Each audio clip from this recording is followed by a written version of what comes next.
ছেলে খারাপ হয়েছে এর জন্য গ্রামবাসী দায়ী নয়, ছেলে খারাপ হয়েছে এর জন্য বাপ মা দায়ী।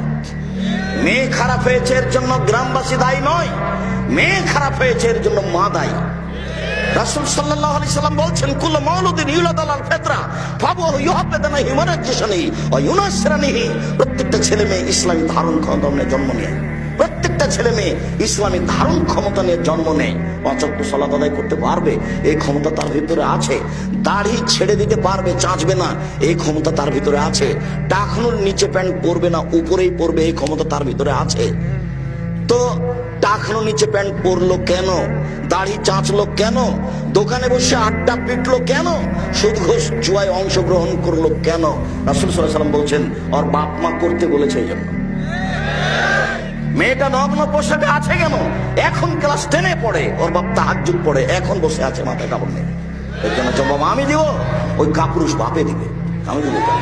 জন্ম আমি দিয়েছি, জন্ম আপনি দিয়েছেন, আপনি প্রস্তুত থাকেন। আল্লাহর নবী আপনাকে বলছেন পাহারাদার এই ছেলেদের, এই বাড়ির পাহারাদার আপনি, জবাব আপনাকে দিতে হবে।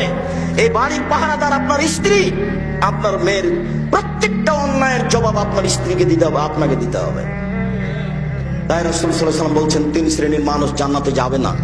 ভুল বুঝিয়েন না, কথা আমি বোঝানোর চেষ্টা করেছি।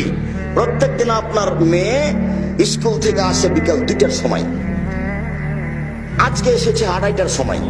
ওই সময়ে আপনার স্ত্রী সালাত আরম্ভ করতে যাচ্ছিল, সালাত নামাজ পড়বে, এই সময়তে মেয়ে বাড়িতে ঢুকেছে। দায়িত্ব আগে, মেয়েকে আগে জিজ্ঞাসা করতে হবে, আম্মু প্রতিদিন 2টায় আসো, আজকে 2:30টায় আসলে 1 ঘন্টা লেট করলে কেন?